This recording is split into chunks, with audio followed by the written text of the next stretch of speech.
IFM News. Lokal. Itantanduloy ti Provincial Veterinary Office sa no-touch policy. Karayti dingwena kang runaan karayti wala nga aso tapno makisayan ti bilang dagitoya.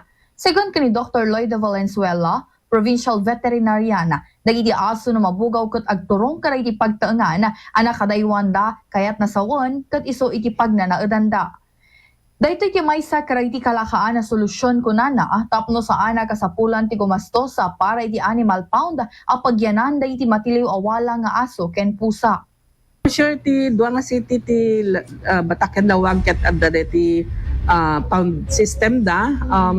Although dagiti man munisipyo nga daduma they are trying to come up with their own pounds, no. I suggested even kadagiti umiagin inquiry dito kanya tayo napintas no kasla iti inaramid ti bakara ta adda veterinarian da inta ti ili ti bakara iti naglabas ket they have their own pound system ti kada barangay ngem under supervision no kada ti veterinaryong adda ita nga ili ket no in kaso nga dagiti daddo mga ili ket awan ti mako nga pound kasi nangina ti mang maintain ti pound.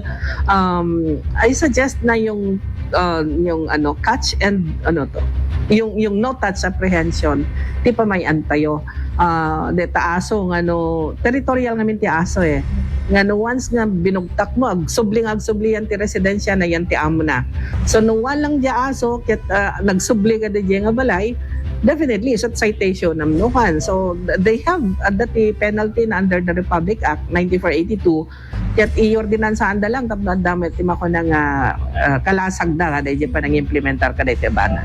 Iti agdama, iti syudad ti Bataka, ken dito syudad ti Lawag, ti adaan na iti pound system na. Para iti IFM News, Idol Bernadette Toledo, tatak IFM.